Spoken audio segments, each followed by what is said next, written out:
Noite, Sérgio Godinho. Queria saber como é que se sente aqui nesta noite, celebrando mais uma vez o 25 de Abril. É importante, não é? Porque ainda por cima este lugar que é tão icónico, não é? O Coliseu, onde pela primeira vez foi cantada a Grândola. Eu não estava na altura cá, porque não estava exilado e não podia vir ao meu país. E portanto, para mim é duplamente emocionante. E o 25 de Abril vem como uma data charneira de transformação deste país. A liberdade como sentido nobre. Tem uma canção que diz: só há liberdade a sério quando houver a paz, o pão, a habitação, saúde, educação.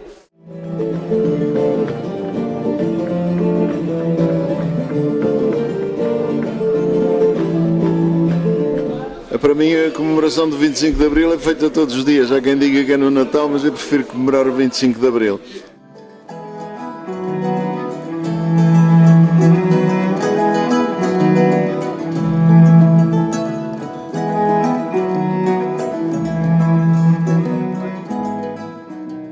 Portanto, tem alguma história que se relembre particularmente? Vou contar uma passada comigo, os outros que contem as tuas. Uma vez que quisemos fazer nos Açores, na Ilha Terceira, um espetáculo chamado Traz Outro Amigo Também, isso antes de 25 de Abril de 74. E era o Ciríaco, o Vasco Pereira da Costa, eu, a Maria do Amparo e o José Orlando Bertão, que foi falar com o senhor da censura porque tinham sido colegas de liceu.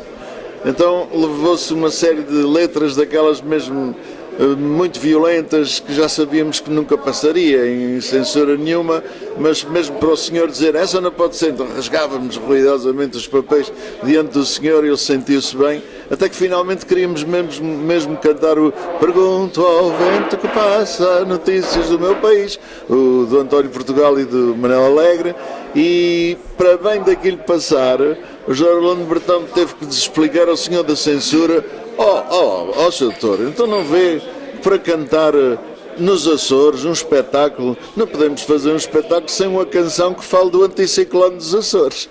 Então ele pensou que era mesmo do anticiclone e passou. Há muita história destas em que os censores, coitados, não eram pessoas muito espertas, eram mauzinhos, mas não eram muito inteligentes. Havia alguma estratégia especial para conseguir aprovar uma música? Eu vou contar a do Manel Freire e do José Jorge Letria, em que uma vez eles iam entrar num palco, isto antes de 25 de Abril, numa sociedade recreativa, e veio um senhor da GNR fardado com um papel e disse: olha, está aqui no papel, diz que o Sr. José Jorge Letria não pode cantar nenhuma e que o Sr. Manel Freire só pode cantar a Pedra Filosofal. E o Zé Letria diz assim: olha, mas a sala está cheia, o que é que nós vamos fazer? Não quer saber, o papel diz que o senhor não pode cantar nenhuma, que o senhor Manuel Freire só pode cantar a Pedra Filosofal. E o Zé Jorge diz: mas falar podemos, não há nada. Tem aqui no papel, não diz nada, podem falar à vontade. Então tiveram a falar para aí hora e meia, fizeram um grande comício, o Manuel do Fim lá cantou a Pedra Filosofal, depois quando vinham a descer a escada estava o guarda cá em baixo, assim à espera deles, e eles disseram: estamos tramados. Só que quando chegaram ao pé do guarda ele diz assim: ora, aí está dois homens de palavra, disseram que não cantavam e não cantaram, se fossem todos como os senhores não era preciso polícia.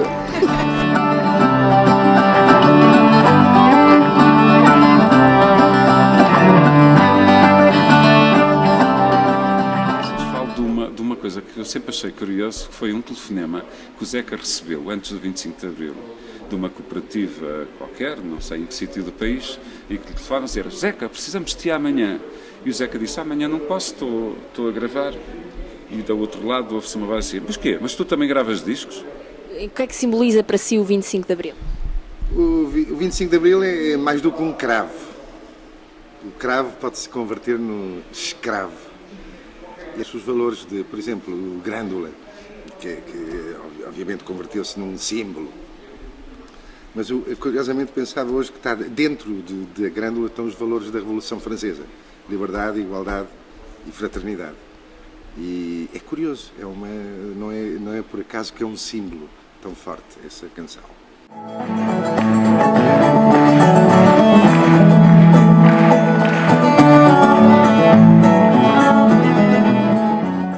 Boa noite. Estamos aqui na celebração dos 40 anos após o 25 de Abril. Sabe-me dizer o que é que esta data significa para si? Bem, ouça, esta data infelizmente já está na história. Eu acho que é cedo demais, em princípio, para já estar na história. Devia ainda estar no presente um operário do Barreiro que 2 anos, ou pouco tempo depois do 25 de Abril, foi entrevistado, como aqui, e disseram-lhe: o que é que pensa do 25 de Abril? E ele disse: de que ano? Bem, Estava-me a referir a 74. portanto, estamos a referir a 74. 74 foi uma noite extraordinária, foi a noite mais bonita. Falei com o Fausto Bordal Dias e disse-me que a canção de intervenção era distinta da canção de protesto. Qual é que é a sua opinião como músico? Sim, até certo ponto, sim, até certo. O Fausto diz isso sabendo o que está a dizer, e efetivamente a canção quer dizer, mesmo que não tenhamos nada contra que protestar, nós não deixamos de ser obrigados a intervir. E, portanto, eu acho que a canção de intervenção não deixa de ter razão de ser se estivermos contentes com o que se está a passar. Não é? Nesta altura é a canção de protesto, sem dúvida alguma. A canção de intervenção não tem hoje em dia qualquer efeito.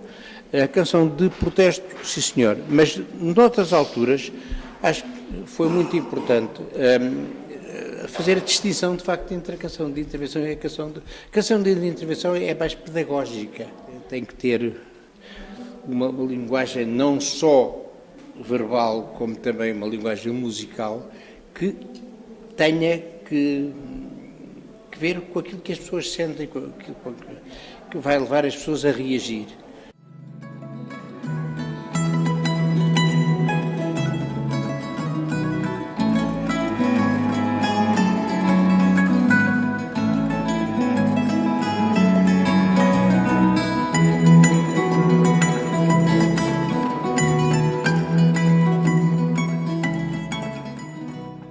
Eu já não me recordo exatamente quando é que aconteceu este episódio, mas fui cantar num sítio qualquer com outros colegas meus e depois a PIDE estava sempre presente e fez um relatório sobre essa sessão. E como não havia gravadores nessa altura, eles eram quase obrigados a decorar as coisas todas que se tinham passado para poderem fazer o relatório o mais fiel possível. Eu cantei várias coisas, não me lembro de dizer exatamente quantas, nem quais, mas o que sei é que no fim cantei uma que é do Geraldo Vandré, que se chama Para Não Dizer Que Não Falei das Flores, e que tem um refrão que diz: vem, vamos embora, que esperar não é saber. Quem sabe faz a hora, não espera acontecer. Bem, o Pito não apanhou o refrão. E termina o seu relatório dizendo muito simplesmente: bem, ele cantou várias coisas, as pessoas gostaram, aplaudiram, etc. E no fim, como aquilo já estava a ficar tarde, cantou uma que é: bem, vamos embora. E estava um rapaz na estação que tinha todo o aspecto de ter dormido na estação, ali em cima do banco. E ele dirigiu-se a mim e perguntou: tu estiveste ontem no espetáculo, não tiveste? Tive. Eu ouvi as cantigas, gramei as cantigas. Agora, tu és amigo do Zeca? Sou amigo do Zeca. Então, importas-te dar um recado ao Zeca? Eu disse: não me importa nada, faça com muito gosto.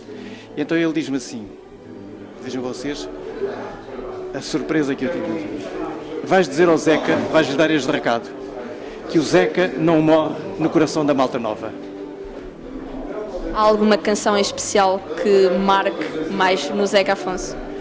Muitas, talvez cronologicamente a primeira que marcou, ainda eu era estudante, estávamos em 1963, foi justamente O Menino do Bairro Negro e Os Vampiros.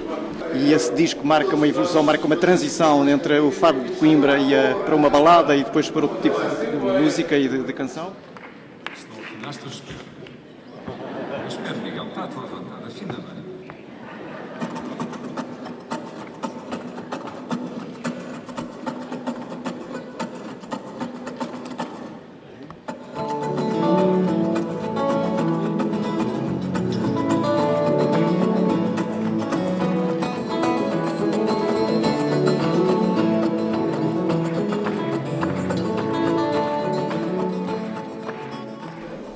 Boa noite.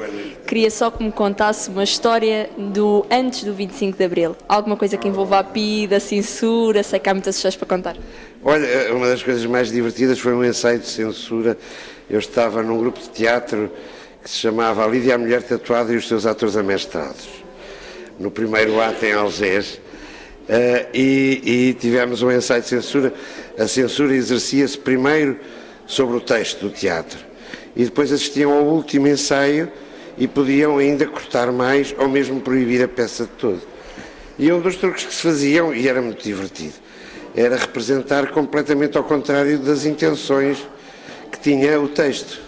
Portanto, quando era para rir, a gente fazia uma tragédia, quando era terrível, fazíamos uma rábula, e foi muito engraçado ver o Monsenhor Moreira das Neves, o censor que esteve a assistir à peça, que ia ficando cada vez mais perplexo, sem perceber de todo o que é que aquilo queria dizer. Além desse estratagema, quais é que eram as principais estratégias para uma pessoa contornar a censura?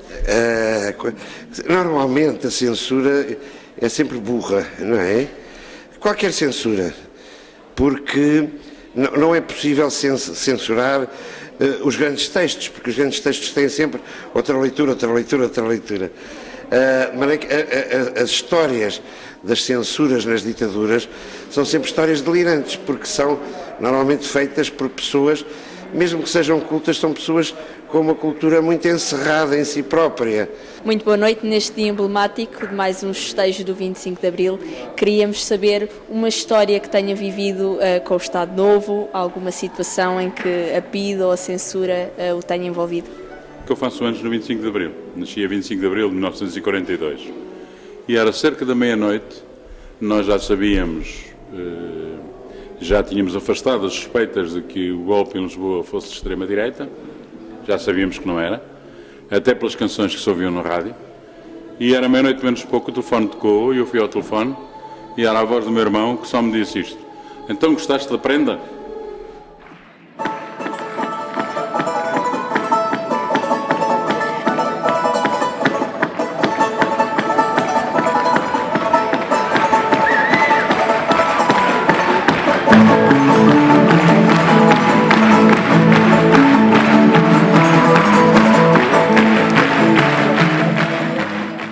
Vivi tudo o que você pode imaginar, desde ser expulso da universidade por acompanhar o Zeca, até ser proibido de ir para o estrangeiro por acompanhar o Zeca, desde fazer espetáculos com o Zeca que a meio eram interrompidos pela Guarda Republicana, desde termos por vezes que no anúncio do espetáculo alterar o nome do Zeca para que a censura deixasse que o espetáculo se fizesse.